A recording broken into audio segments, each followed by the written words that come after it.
வச்சு கண்மூடித்தனமா இதுதான் கடிவாளம் கட்டின குதிரை மாதிரி, இதுதான் என்னுடைய வாழ்க்கை, இதுதான் என்னுடைய கடைசி ஆயுதம், இதுதான் கடவுள் எனக்கு காட்டின கடைசி வாய்ப்பு நினைச்சதுனால ஒரு வருட வருமானம் 1,19,00,000 ரூபாய்.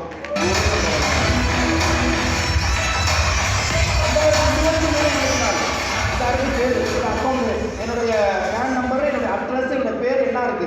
2023-24 ஒரு வருட வருமானம் 1,21,00,000 ரூபாய். ஒரு வருட வருமானம்.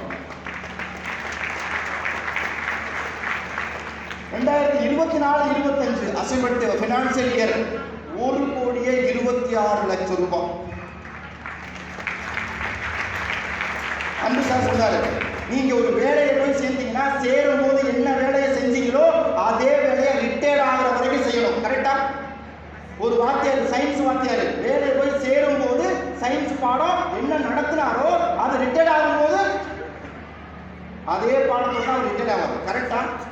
சேரும் போது என்ன சேலரியோட சேர்ந்தாரோ ரிட்டையர்ட் ஆகும்போது கொஞ்சம் இன்க்ரீஸ் ஆகிருக்கும், அவ்வளவுதான். ஆனா நான் சேரும் போது 2 பேருக்காக ஓடுனேன். ஆனா இந்த நேரம் நான் 2 பேரும் சேர்க்கணும்னு அவசியம் இல்லை. இன்னைக்கு ஆயிரக்கணக்கான டிஸ்ட்ரிபியூட்டர் அசோசியேட்ஸ் இருக்காங்க. உங்களாலும் இந்த வருமானம் என்னுடைய ஃபேமிலிக்கு தொடர்ந்து கிடைச்சிட்டு இருக்கக்கூடிய வருமான வாய்ப்பு. 2 விஷயம் சொல்லுவாங்க, ஒன்னு உழைப்பை விற்கிறது, இன்னொன்னு உழைப்பை விதைக்கிறது. உழைப்பை விற்கிறதுக்கு நிறைய இடங்கள் இருக்கு, உழைப்பை விதைப்பதற்கு நம்ம கையில் இருக்கக்கூடிய ஒரு வாய்ப்புனா அது மை லைஃப் ஸ்டைல் பிசினஸ். குடிசை முதல் எங்க வரைக்கும் போயிட்டு வந்தாச்சு? குடிசை முதல் குரூஸ் வரைக்கும் போயிட்டு வந்தாச்சுங்க. வாழ்க்கையில மனுஷனா ஒருத்தன் பிறந்தானா இங்க கால் வச்சுட்டாங்க கட்டையில போகணும். எங்க கால் வச்சுட்டு இங்க போகாம எங்க போக கூடாது.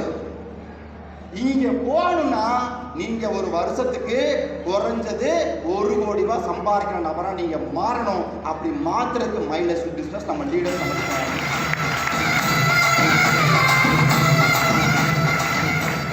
பள்ளிக்கூடம் விட்டா வீடு, காலேஜ் விட்டா வீடுன்னு இருந்த நபருக்கு இன்னைக்கு இத்தனை நாடுகளுக்கு போறதுக்கான வாய்ப்பை கொடுத்தது நம்முடைய மை லைஃப் ஸ்டைல் பிசினஸ்.